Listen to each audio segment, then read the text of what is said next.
Olá, sanitarista. Eu espero que vocês estejam ótimos. Dando aqui continuidade à série de vídeos sobre o sistema de abastecimento de água, hoje nós iremos falar um pouquinho sobre reservatórios, inclusive um tema extremamente importante. Eu sou o Gemael Lima e eu convido vocês aqui para se inscreverem, para curtirem e para compartilharem esse vídeo com alguém que você acha que precisa saber um pouquinho mais sobre reservatórios. Então, basicamente, eu vou iniciar aqui com um problema. Imagina que um morador da cidade de Andorinha informou em que sua residência, localizada no Morro do Beija-Flor, só recebe água direta da rede durante o período da noite ou madrugada.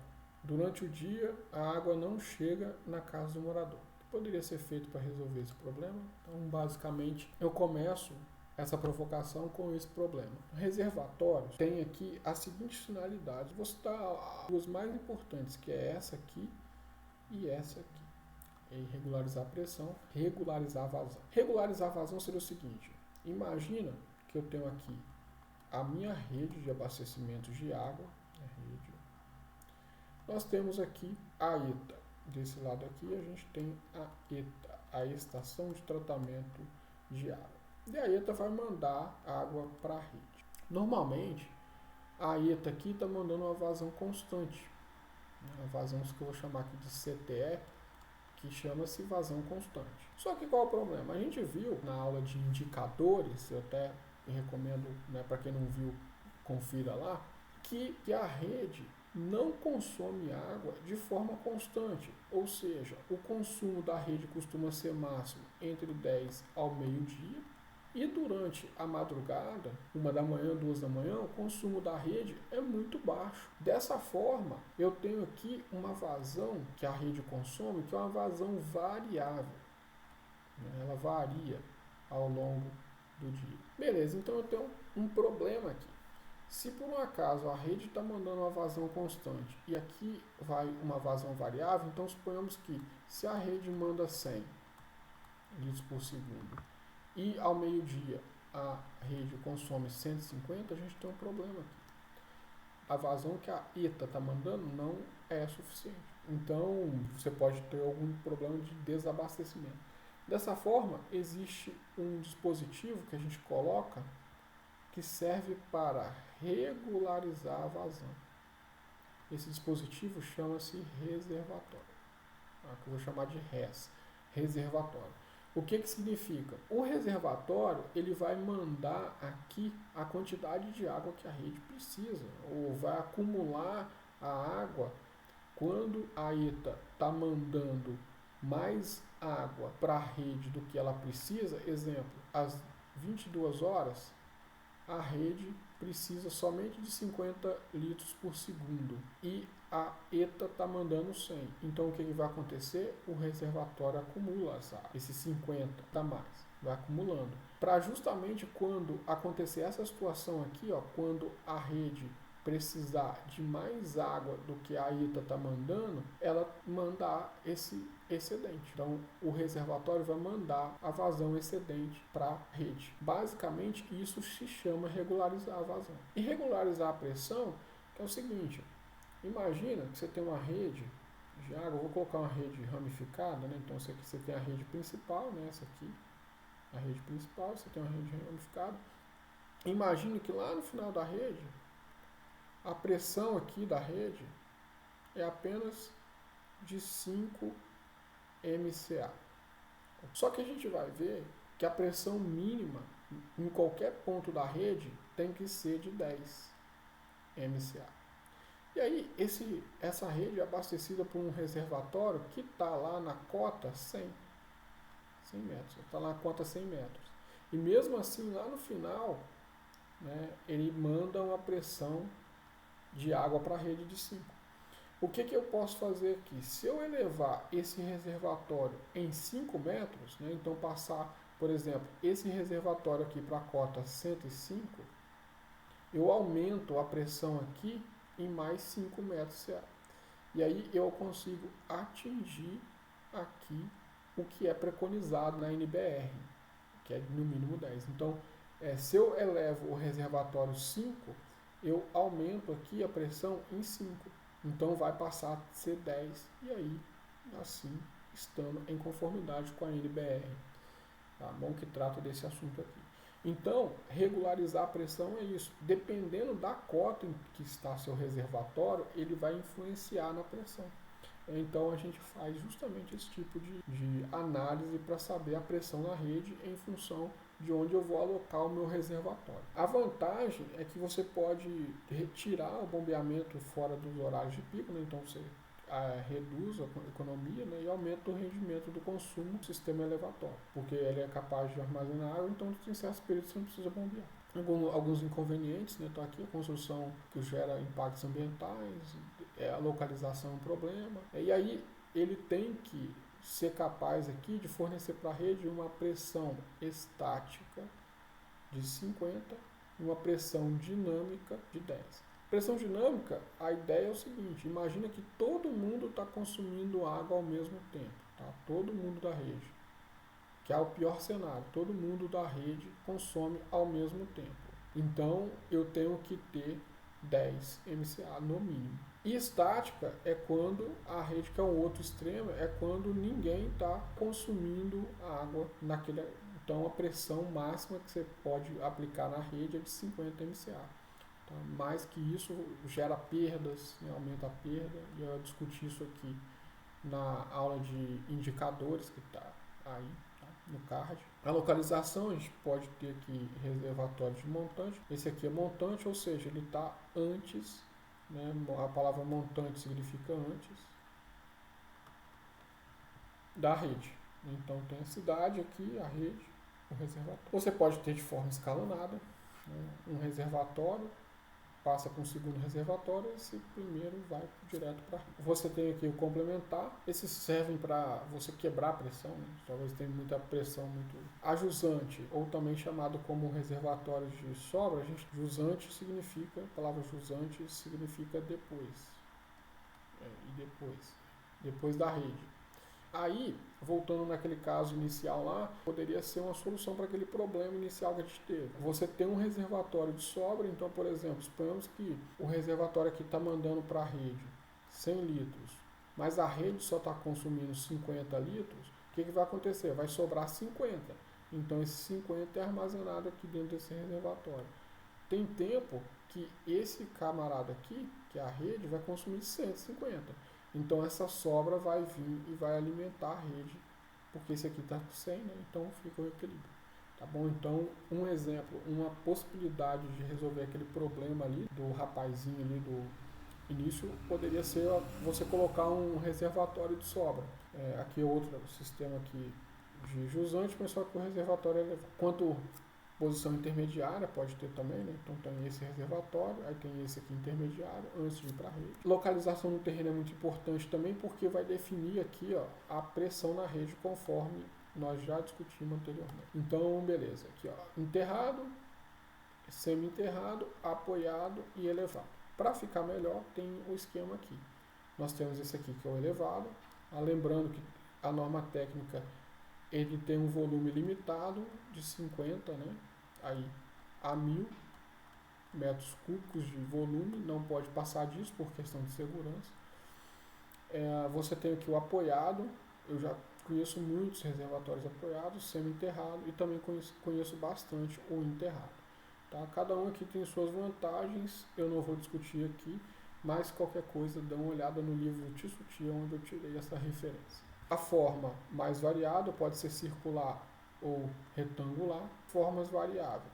Depende da criatividade do projetista. A gente tem aqui alguns exemplos, Doha no Catar, né, os tradicionais, aqui o de Varginha, que parece um disco voador, né, em homenagem à cidade que lá tem ETs, né, então tem essas fórmulas aqui mais tradicionais, que eu sou engenheiro gosto mais. Para dimensionar, para a gente saber o volume útil disso, a gente pode fazer isso de duas formas. Uma quando a gente tem a curva de consumo, e eu já mostro aqui que é isso, e quando a gente não tem a curva de consumo, fazer lá para aquele do Q2.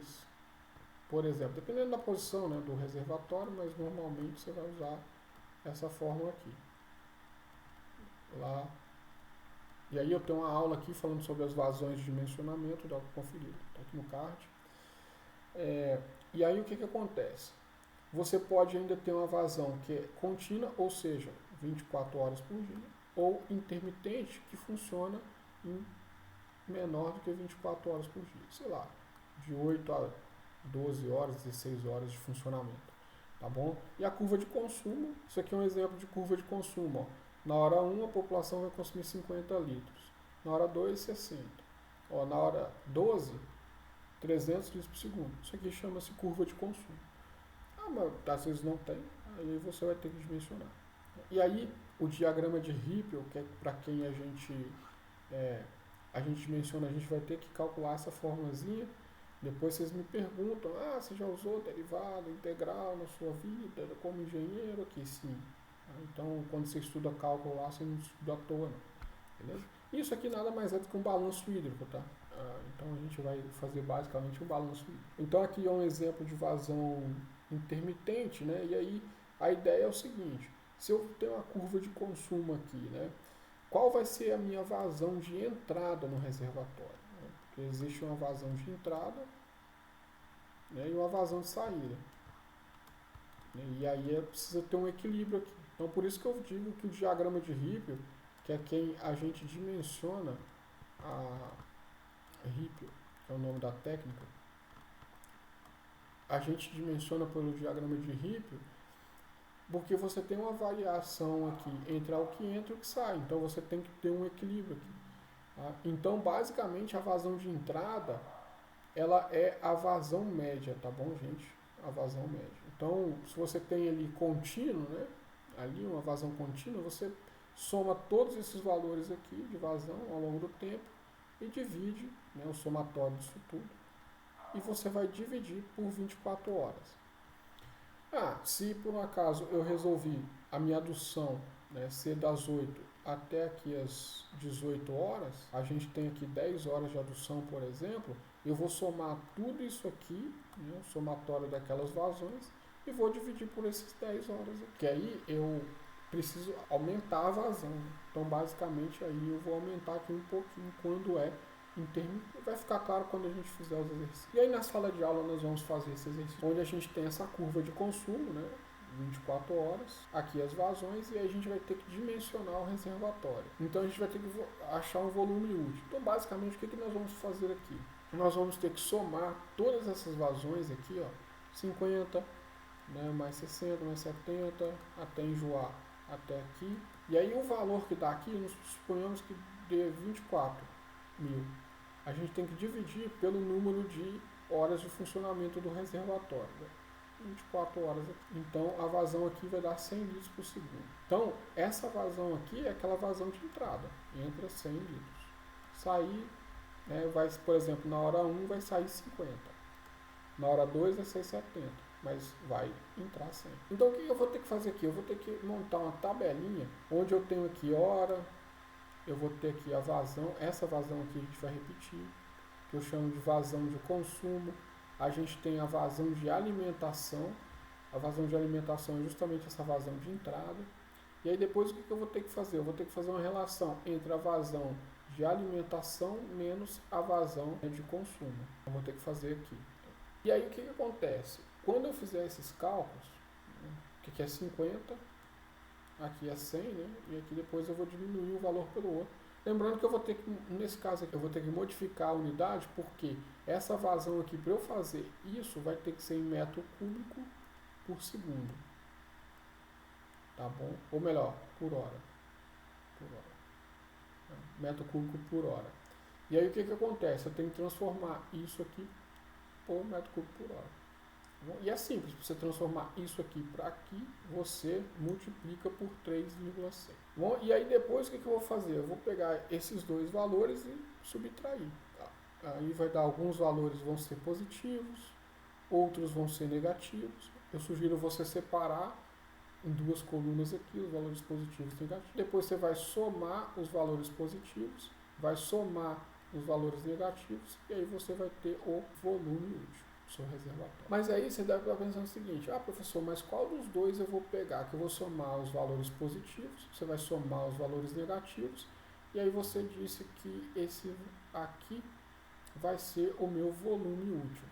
Então, qual dos dois? Se você fizer isso, você vai perceber que esse valor aqui vai ser igualzinho a isso, né, no caso de contínuo. E aí, primeiro, para você saber se você fez certo o seu diagrama de Ripple, esses dois valores aqui têm que se coincidir quando você tem uma adução contínua. Quando você tem uma vazão que não é contínua, aí isso não funciona. Aí você tem vazões diferentes aqui entre positivo e negativo. Você sempre escolhe o menor.